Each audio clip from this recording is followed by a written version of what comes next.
Hello everyone, my name is Kaustav and in this particular video we are going to discuss SEBI LODR 2015। तो देखो आप लोगों का सबका एक कॉमन डाउट ये रहता है कि भाई अपने जो सेबी एलओडीआर पढ़ते हैं ये लॉ और ऑडिट में अलग अलग है क्या। नहीं भाई, ऐसा बिल्कुल नहीं है। ये लॉ ऑडिट दोनों के लिए एप्लीकेबल है। एंड ये वाला जो लेक्चर मैं अभी अपलोड कर रहा हूँ दिस इज़ अमेंडेड। तो ये अमेंडेड है। Okay, without wasting any further time मैं पहले आप लोगों को ये बता देता हूँ कि सेबी एक्ट 1992 जो है उसके लिए मैं अलग सा कोई रिवीजन कॉन्सेप्ट वीडियो नहीं अपलोड करने वाला हूँ। बट सेबी एक्ट 1992 का मैंने total there are 14 questions which I have selected. We will be discussing those questions only and वो क्वेश्चन से पूरा सेबी एक्ट 1992 आपका कवर हो जाएगा। So don't worry. एंड ये एलओडीआर ये वाला वीडियो में मैं डिस्कस करूँगा विद कॉन्सेप्ट्स। तो एलओडीआर का ये जो वीडियो रहेगा 22 मिनट्स इसका लेंथ होगा एंड जो 14 क्वेश्चंस डिस्कस करेंगे सेबी एक्ट का उसका लेंथ होगा 40 टू अराउंड आप पकड़ के चलो कि 50 मिनट्स का लेंथ रहेगा। So without wasting any further time let us just start. Okay, सबसे पहले आप लोग देखो कि मैंने यहाँ पे ना एक टाइमलाइन बना के रखा है। तो ये टाइमलाइन जो है मतलब ये जो लिखा हुआ है कि ड्रोन व्यू। ओके, देखो तो यहाँ पे आके कंपनी का लिस्टिंग हो रहा है। लिस्टिंग से पहले वाला जब अनलिस्टेड है वहाँ पे एलओडी एप्लीकेबल नहीं है, बट लिस्टिंग के बाद एलओडीआर इज़ एप्लीकेबल। कोई भी कंपनी है जब तक अनलिस्टेड रहता है तब तक सेबी एलओडी उसको एप्लीकेबल नहीं होता है, but after listing the company needs to comply with the LODR norms. Okay, तो एलओडीआर से क्या मिलता है भाई? एलओडीआर से कॉरपोरेट गवर्नेंस एस्टेब्लिश होता है। हर एक कंपनी को कॉरपोरेट गवर्नेंस रखना है, तो एलओडीआर बेसिकली कॉरपोरेट गवर्नेंस में हेल्प करता है। कॉरपोरेट गवर्नेंस का 3 पिलर है: फेयरनेस, अकाउंटेबिलिटी एंड ट्रांसपेरेंसी। तो फेयरनेस एंड अकाउंटेबिलिटी ये दोनों को अगर मर्ज करते हैं तो लिस्टिंग ऑब्लिगेशंस जो है मतलब एलओडीआर जो है, एलओडीआर से फेयरनेस एंड अकाउंटेबिलिटी आता है एंड जो डिस्क्लोजर्स है डिस्क्लोजर से ट्रांसपेरेंसी आता है। तो डिस्क्लोजर में 2 टाइप के डिस्क्लोजर्स होते हैं: periodic disclosures and event based disclosures. Periodic disclosure में कैसे कैसे होते हैं? एक तो one time disclosure, quarterly disclosure, half yearly disclosure and yearly disclosure. Event based disclosures में ये कब होता है? On happening of certain events, example public issue जैसे आईपीओ, एफपीओ, ये टाइम पे उसको कंप्लाई करना होता है। कुछ बेसिक कॉन्सेप्ट है। Concept number 1, objective of LODR regulations 2005। इसका बेसिकली दो ऑब्जेक्टिव है। First objective is to make parity with companies act 2013। तो कंपनीज एक्ट और जो सिक्योरिटी मार्केट है उसके बीच में पैरिटी मेंटेन करना है and to consolidate various listing conditions inserted by different stock exchanges. तो स्टॉक एक्सचेंज समझ लो कोई सिक्योरिटी है। अभी ऐसा तो है नहीं कि एक ही स्टॉक एक्सचेंज है मार्केट में। It is very much possible कि 2-3 स्टॉक एक्सचेंजेस है, उसके बीच में जो लिस्टिंग कंडीशंस है वो डिफरेंट है, तो उसमें यूनिफॉर्मिटी आता है। And second objective is to eliminate time gap of reporting by management to stock exchange and management to stakeholders. Management कोई भी कंपनी क्या होता है, ये स्टॉक एक्सचेंज को एक एनुअल रिटर्न देता है एंड शेयर होल्डर्स को भी एक एनुअल रिटर्न देता है। ये दोनों के बीच पहले ना टाइम डिफरेंस बहुत ज़्यादा था। अभी ये जो टाइम डिफरेंस है, देखो शेयर होल्डर्स को पहले मिल जाता था, स्टॉक एक्सचेंज को बाद में जाते थे। तो उसमें क्या होता है, ये जो टाइम गैप है, ये टाइम गैप में कोई सेंसिटिव इन्फॉर्मेशन पास ऑन हो सकता है। तो टू रिड्यूस इनसाइडर ट्रेडिंग अपना यहाँ पे एलओडीआर रेगुलेशन को इंट्रोड्यूस किया गया। In case of conflict between companies act 2013 and LODR regulation 2015, वो केस में आपने क्या करेंगे? First option is to follow both. If it is not possible to follow both, then second option is follow whichever is more stringent. अभी ये भी अगर possible नहीं हो रहा है, in the third slab we shall follow SEBI LODR regulation. It means SEBI LODR regulations prevails over Companies Act 2013 provisions. Concept number 3, listed company and stock exchange, ये दोनों के बीच में एक listed company and stock exchange, ये दोनों के बीच में एक लिस्टिंग एग्रीमेंट होता है. Listing agreement is based on LODR regulations. If listed company defaults in LODR regulations compliance, then stock exchange delists its securities. Concept number 4, applicability of SEBI LODR. देखो, for the companies which have listed its securities in following stock exchanges, ऐसी मतलब stock exchange, following stock exchanges. कौन कौन सा stock exchange है? देखो 3 category का stock exchange है. एक तो मेन बोर्ड है, दूसरा SME एक्सचेंज है, तीसरा IGP, तीसरा IGP एक्सचेंज है. मेन बोर्ड में क्या आता है? BSE NSE आता है. अभी BSE मेन बोर्ड में कब रजिस्ट्रेशन करवाना होगा सिक्योरिटीज़ को? If paid up share capital of the company is greater than equal to 10 crore. SME exchange क्या है? स्मॉल एंड मीडियम एंटरप्राइज वाला एक्सचेंज, तो उससे थोड़ा छोटा एग्जाम्पल है BSE SME. If paid up capital is less than 10 crore. तीसरा क्या है? IGP exchange. IGP का पूरा नाम क्या है? Innovative growth platform. IGP exchange. This is for tech startups. तो ये तीनों केस में LODR, ये मतलब ये तीनों एक्सचेंज में से कहीं पे भी अगर सिक्योरिटीज लिस्टेड है तो LODR रेगुलेशंस एप्लीकेबल है. अभी ये यहाँ पे जो बात चल रहा है for companies listed it's securities, ये सिक्योरिटीज़ वाला कौन कौन सा सिक्योरिटीज़ है? अभी वो भी तो अपने को देखना पड़ेगा कि भाई सिक्योरिटीज़ का बात है, कौन सा सिक्योरिटी? एक तो स्पेसिफाइड सिक्योरिटी मतलब इक्विटी शेयर्स. दूसरा है non refundable debentures preference shares. Non refundable मतलब नॉन रिडीमेबल डिवेंचर्स प्रेफरेंशियस. तीसरा है सिक्योरिटाइज्ड डेट इंस्ट्रूमेंट्स. चौथा है यूनिट्स ऑफ म्यूचुअल फंड. पांचवा IDRs मतलब Indian depository receipts. Last one है is security receipts. Security receipt कौन सा होता है? साराफेसी एक्ट में जब एसेट रिकंस्ट्रक्शन कंपनी मतलब बैंक उसका लोन एसेट्स जो रिकवर नहीं हो रहा है, जो NPA बैड डेट्स है, उसको एसेट ARC को दे देता है एट अ लोअर प्राइस. उसके बदले ARC बैंक को क्या देते हैं? सिक्योरिटी रिसिप्ट इशू करते हैं. This is also an instrument, उसको भी लिस्टिंग करा सकते हैं. तो कॉमन ये वाला जो लास्ट पॉइंट था सिक्योरिटी रिसिप्ट, ये इस बार का अमेंडमेंट है. आप लोग जहाँ पे भी ऐसा रेड कलर का ये ऐसा जहाँ पे भी ऐसा रेड कलर का आप लोग देखोगे वो अमेंडमेंट है. मैं बताते चलूँगा. Common listing obligations. Appoint compliance officer. Compliance officer कौन है? Company secretary. Appoint share transfer agent to buy और sell securities. Cooperate with intermediaries मतलब brokers, sub brokers. Preserve documents up to such time as may be prescribed. Filing of documents to stock exchanges. Last one is grievance redressal of investors. तो ये सारा common listing obligation हो गया. उसके बाद disclosures and compliances. कुछ compliances तो है one time compliance. One time में कंप्लायंस में क्या क्या आता है? Appoint compliance officer, appoint share transfer agent, form policies and procedures for preservation of documents. ये वन टाइम कंप्लायंस हो गया.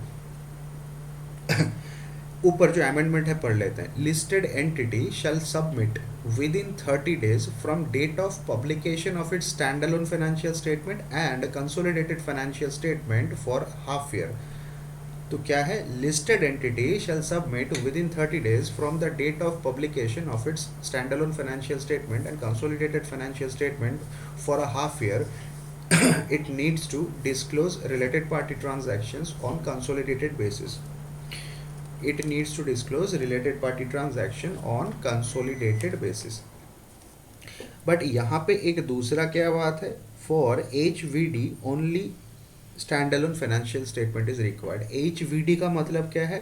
High value debt listed entity. अभी इसका डेफिनेशन भी नीचे आता है, वो भी देखेंगे. Then quarterly compliances. इसमें आता है grievance redressal report of the investors less मतलब within 20 days from quarter end. Corporate governance report within 20 days from quarter end. Shareholding pattern within 21 days from quarter end. Statement of variation और statement of deviation, no time limit. ये event based है, जब भी deviation होगा तब देने का. Quarterly financial statement और year and financial statement. Quarterly financial statement within 45 days from end of quarter, and ये लास्ट क्वार्टर का quarterly statement is not applicable, not in case of quarter 4। Quarter 4 में quarterly statement नहीं जाएगा, annual statement जाएगा on और before year and. इसमें 45 दिन वाला चक्कर नहीं है, ऑन और before year and. Next concept is material subsidiary. Material subsidiary कौन सा होता है? जिसका नेटवर्थ या तो टोटल इनकम, मतलब टोटल इनकम और net worth is greater then 10% of the listed company. मतलब कंपनी का जो कंसोलिडेटेड नेटवर्थ और कंसोलिडेटेड प्रॉफिट है उसका ग्रेटर देन और इक्वल टू ग्रेटर देन 10% होगा, तब उसको मटेरियल सब्सिडियरी बोलेंगे ऑफ अ लिस्टेड कंपनी। अभी मटेरियल सब्सिडियरी के केस में कुछ कुछ प्रोविजन एप्लीकेबल है। जो येलो वाला है उसको पहले देखते हैं। One independent director of listed company shall be a member of subsidiary company. One independent director of the listed company shall be a member of a subsidiary company. Material subsidy मतलब ये वाला जो येलो वाला case है, इसके लिए material subsidiary का definition change हो जाएगा। मटेरियल सब्सिडियरी यहाँ पे मतलब है ग्रेटर देन 20% इनकम और नेटवर्थ वाला सब्सिडियरी होना चाहिए। देन ये वाला फिर ब्लू में जो जितना भी है ये सब 10% वाला। If listed company wish to sell assets in excess of 20% of the subsidiary, then special resolution is required. Audit committee to review financial statements of a material subsidiary. Minutes of meeting of subsidiary to be placed in listed companies board meeting. Minutes of meeting of subsidiary to be placed in listed companies board meeting. Then last point is in case of sale of shares in material subsidiary, in case of sale of shares in material subsidiary, such that where the shareholding of the listed company falls below or equal to 50%, मतलब control उसका जा रहा है, in that case also special resolution is required. Then half yearly compliances. उसके बाद half yearly compliances. Half yearly compliances में है, एक तो कंप्लायंस सर्टिफिकेट है। कंप्लायंस सर्टिफिकेट देना पड़ेगा with in 1 month from the half year and. Related party disclosure ऊपर देखे वही सेम है, within 30 days from publication of financial statement, that is stand alone financial, consolidated financial statement of asset and liability within 30 days from publication of financial statement. Statement of asset and liability within 30 days from publication of financial statement. Certificate that all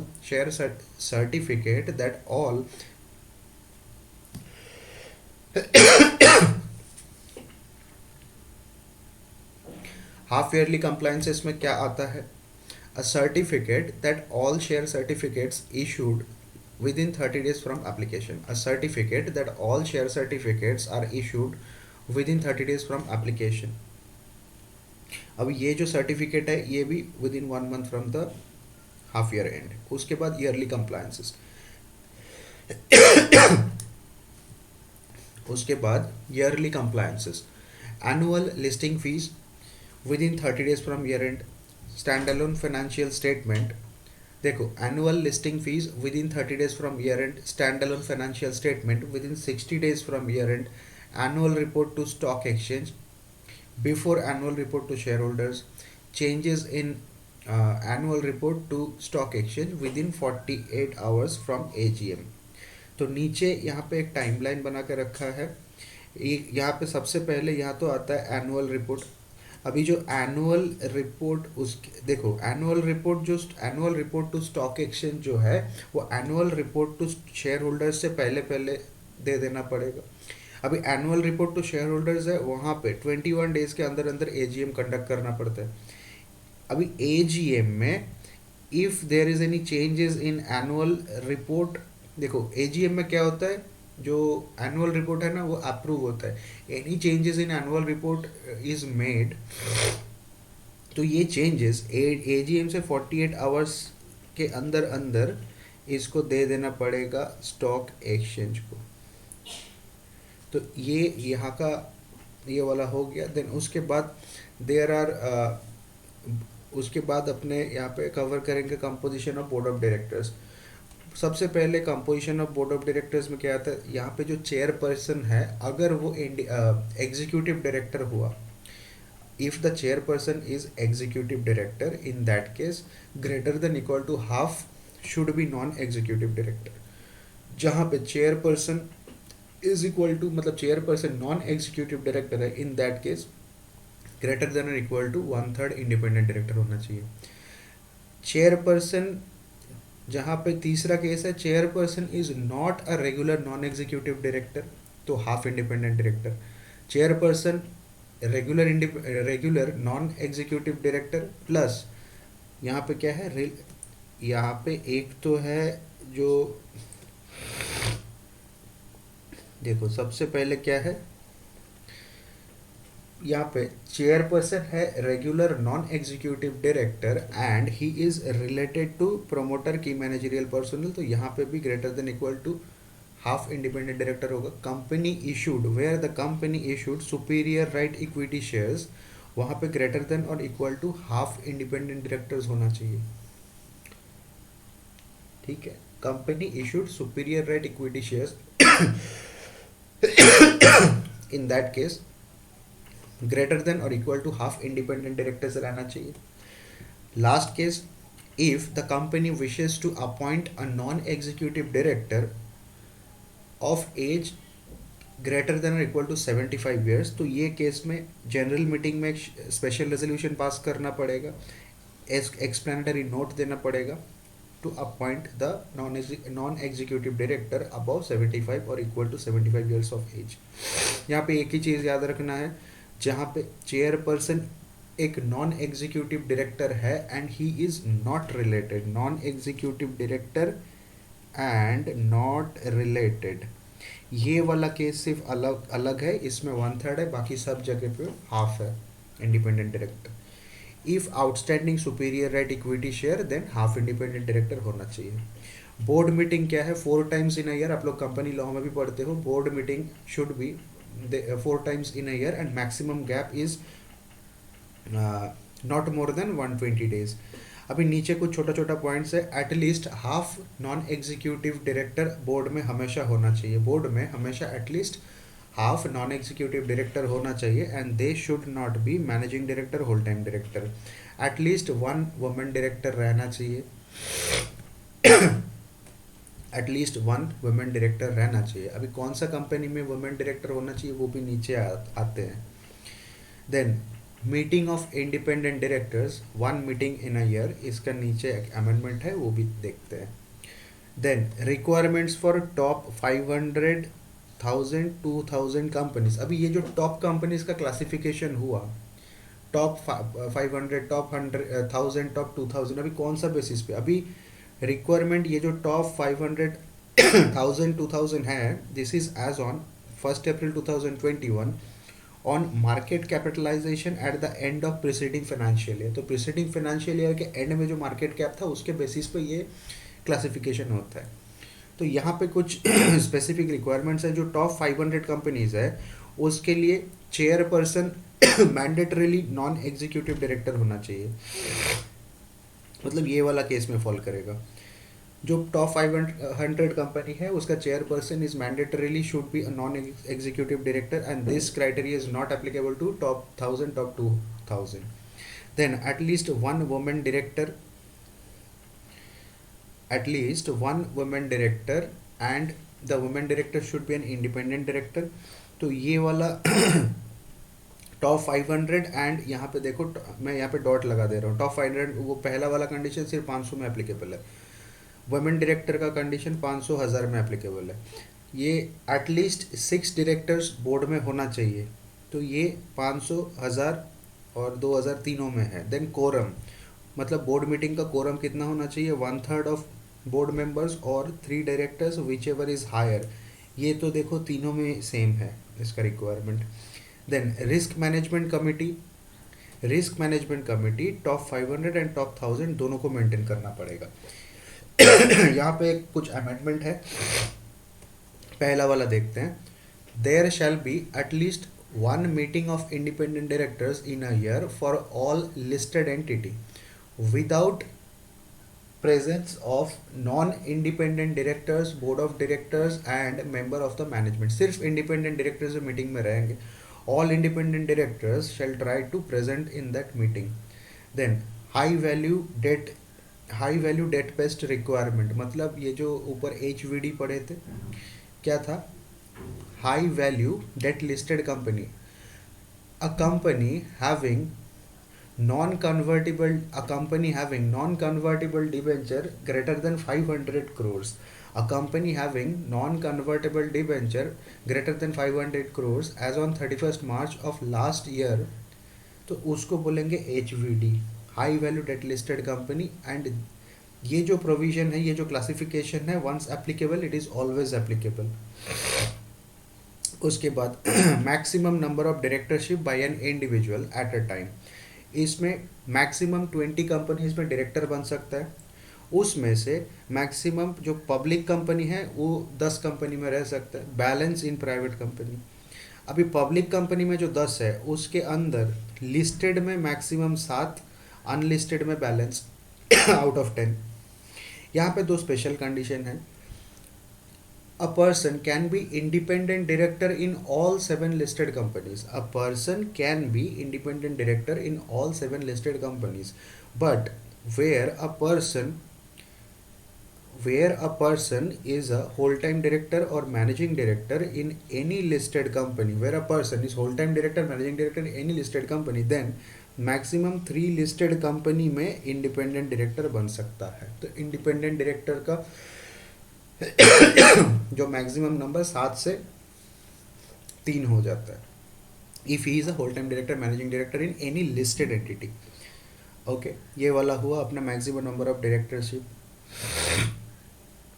ये जो maximum number of directorship जो calculate करोगे ना, ये जो companies calculation होता है, this यहाँ पे we shall not include dormant company and section 8 company, इसको एक्सक्लूड करके कैलकुलेशन होगा. Okay, next is one director can be member in one director cannot be a member in more than 10 committee. One director cannot be member in more than 10 committee and cannot be chairman in more than 5 company.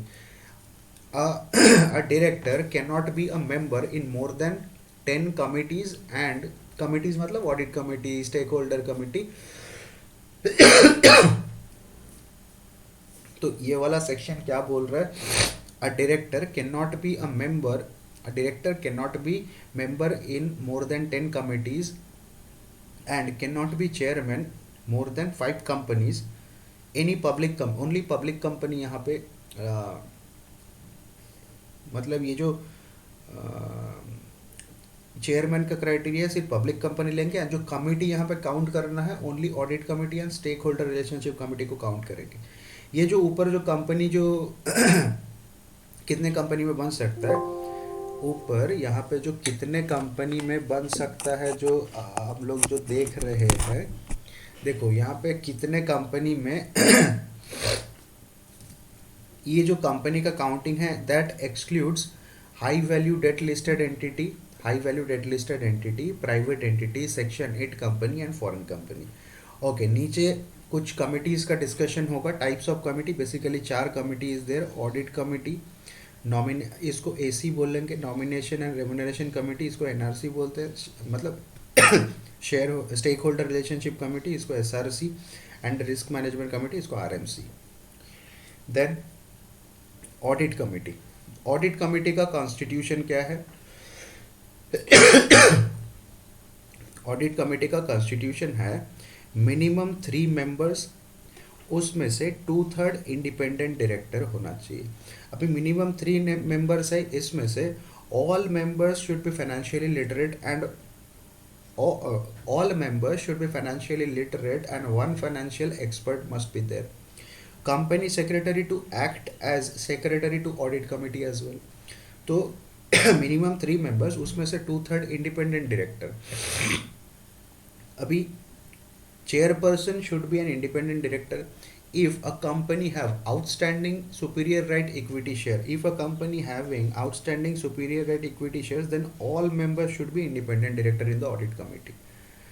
Chairperson shall attend the chairperson shall attend annual general meeting to reply on questions of shareholders. Audit committee का कोरम क्या होता है? Minimum, मतलब board meeting, यहाँ पे BM गलती से लिख दिया है,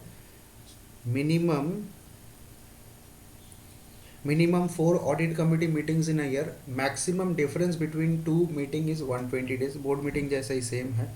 कोरम क्या है? One third of total members और two, one third of total members और टू, उसमें से जो हायर है. अभी ऑडिट कमेटी का कोरम क्या है? वन थर्ड और two, whichever is higher, and at least two independent directors must be present in the quorum. Then यहाँ पे रोल ऑफ ऑडिट कमेटी, ये राइट हैंड साइड में देखो. Role of audit committee, first detection of internal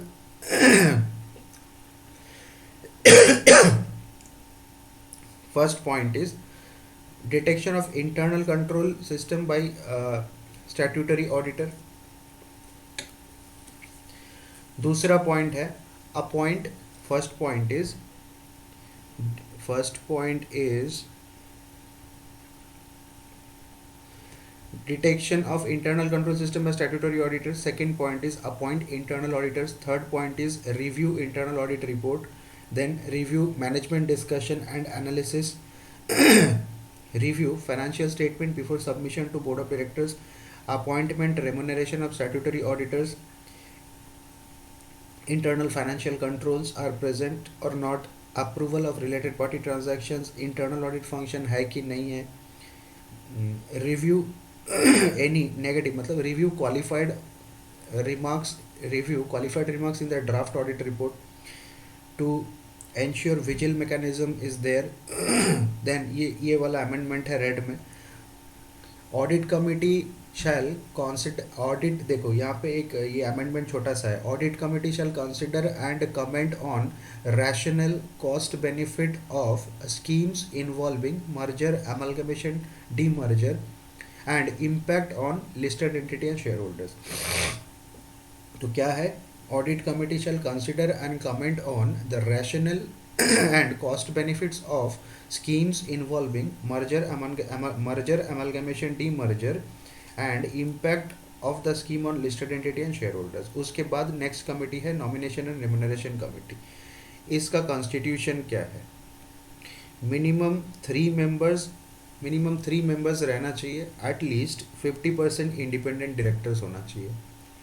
अभी ये देखो, if there is no superior at equity shares then half independent director, if superior at equity shares then 2/3 independent director. जब superior at equity share होता है वो case में थोड़ा ज़्यादा independent director रहना चाहिए. all members should be non-executive directors. chairperson is an independent director. meeting once in a year. अभी चेयरपर्सन, यहाँ पे ये स्पेशल पॉइंट है. ये सब केस स्टडी के लिए बहुत इंपॉर्टेंट है एमसीक्यू में. The chairperson of company can be a member. देखो, chairperson of the company can be a member of nomination and remuneration committee. Chairperson of the company can be a member of the NRC, but he cannot be chairperson of committee, right? Then quorum of nomination remuneration committee, 1/3 of total director or 2 directors whichever higher, at least 1 independent director shall make the quorum. अभी यहाँ पे एक amendment है जो newly added ये वाला part है. This is applicable to a listed entity and its material unlisted subsidiary.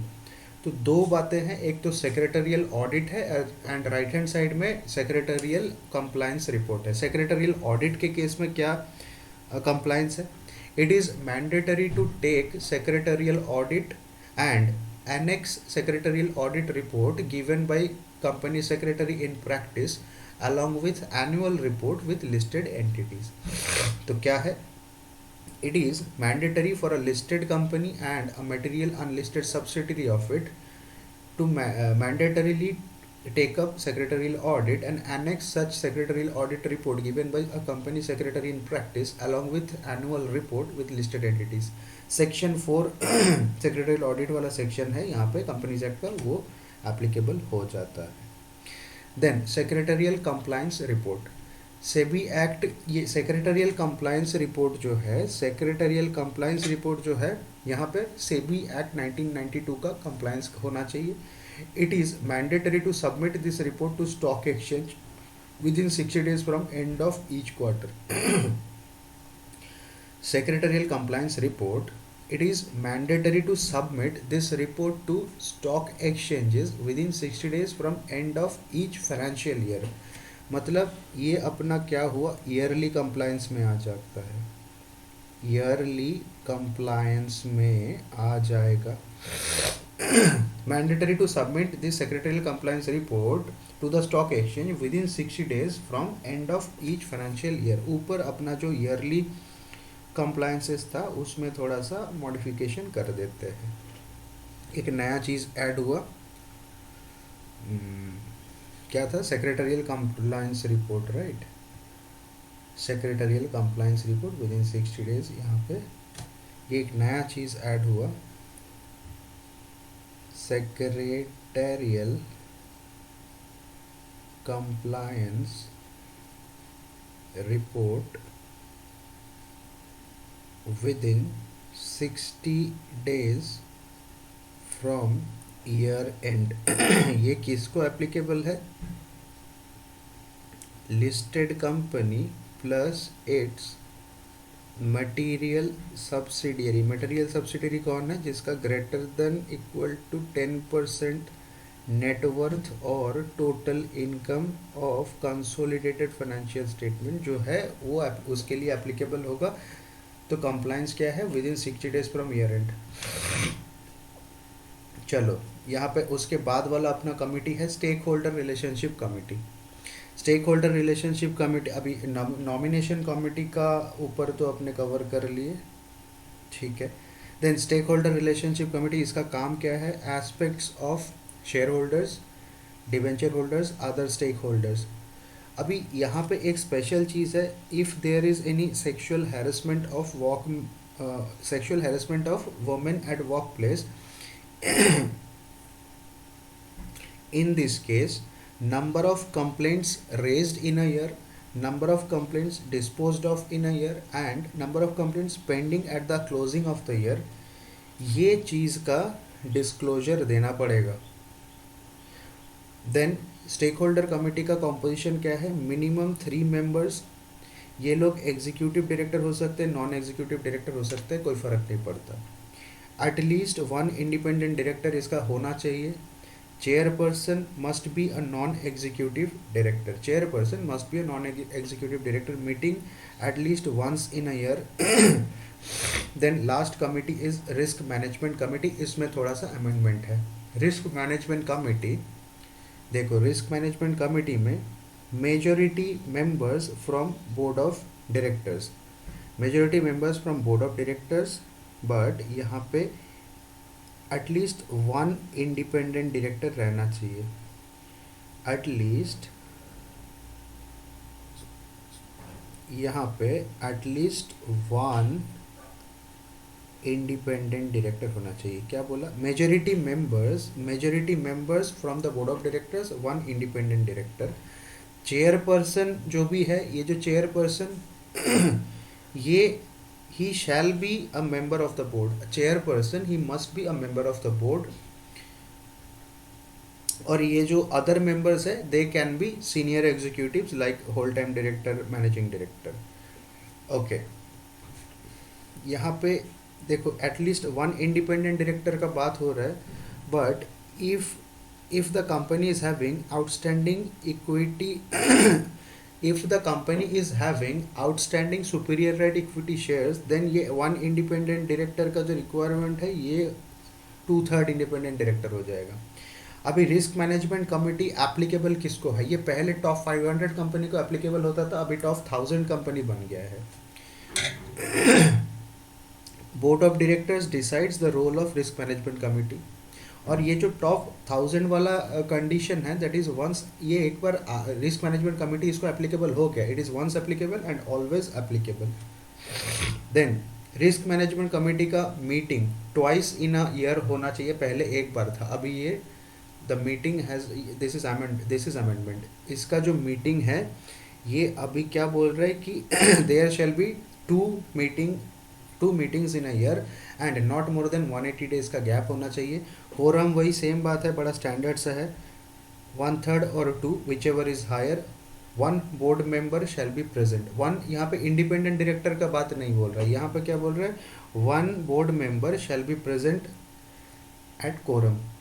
अभी इसका प्राइमरी काम क्या है, अपना जो रिस्क मैनेजमेंट कमेटी का इट प्राइमरी काम है, it looks after cyber security and e commerce related aspects and risk analysis. It looks after cyber security, e commerce related aspects and risk analysis. Then ये वाला जो चीज़ है इसको आप लोग इग्नोर कर सकते हैं क्योंकि ये ऊपर ऑलरेडी कवर हो गया। If below securities are listed in any main board, SME exchange, IGP exchange, then SEBI LODR 15 is applicable. कौन कौन सा सिक्योरिटी है, equity share, that is specified security, non convertible preferential debentures, units of mutual fund, securities debt instruments and security receipts.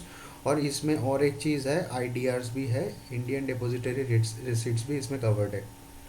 Then auditor of a listed company or a material subsidiary of a listed company, auditor of a listed or material subsidiary of a listed, ये ऐसा auditor है if if the auditor resigns as a statutory auditor, in case the auditor resigns as a statutory auditor, he needs to inform the reasons to the stock exchange. Audit committee needs to inform within 24 hours to stock exchange. Audit committee needs to inform within 24 hours to stock exchange. यहाँ पे क्या है, देखो ये नीचे वाला जो condition है ना, यहाँ पे ये वाला जो कंडीशन है, ये condition, this condition needs to be put in the engagement letter. ये कंडीशन एंगेजमेंट लेटर में भी इनकॉर्पोरेट होना चाहिए। क्या क्या है, if the auditor resigns within 45 days from end of a quarter, if he resigns within 45 days from the end of a quarter, then he needs to issue report for the he needs to issue a report for the quarter. If the auditor resigns after 45 days from end of a quarter, then देखो ये पहला वाला case में issue report for the quarter only, word याद करो, मतलब लिख लेने से याद रहेगा। आफ्टर 45 डेज अगर रिजाइन कर रहा है, then issue report for the previous quarter also, मतलब यहाँ पे नेक्स्ट क्वार्टर ऑल्सो लिखने से लगेगा कि थोड़ा बर्डन बढ़ा। Third case is if he has signed first 3 quarters report, if he has signed first 3 quarters report, then audit report then audit report of financial year तो देना होगा, जो फाइनल ऑडिट रिपोर्ट है। तीसरा केस क्या है, if he has already signed first 3 quarters reports and after signing 3 quarters report he resigns reports and he resigns. Case क्या बना, if he has signed first 3 quarters reports and he resigns, in that case he needs to issue audit report of the financial year, also audit report of Q4, मतलब सारा काम करके जाना पड़ेगा। और एक कंडीशन है, if the auditor faces non-cooperation of management, if the auditor faces non-cooperation of management, then the auditor needs to contact chairman of audit committee, ये एक है। दूसरा क्या, if no resignation is possible, if no resignation possible, मतलब resign करना circumstances में possible नहीं है, लॉ उसको अलाउ नहीं कर रहा है, in that case needs to disclaim he needs to disclaim his opinion as per SS 705 on modification. Auditor is not required to comply with above requirements. ये वाला जो requirements है, ये वाला जो requirements है to sign audit report. Auditor is not required to comply with above requirements if he is disqualified as an auditor. Auditor auditor is not required to comply with above requirements if he is disqualified as an auditor. तो guys, यहाँ पे अपना SEBI LODR 2015 का discussion complete होता है and this discussion was all amended. तो I hope ये video आप लोगों को अच्छा लगा एंड ये सब जो भी नोट्स है आप लोग मेरा यूट्यूब का जो डिस्क्रिप्शन बॉक्स है हर एक वीडियोस में उसके एकदम नीचे जाओगे तो नोट्स का आप लोगों को वो पेड वाला लिंक दिख जाएगा.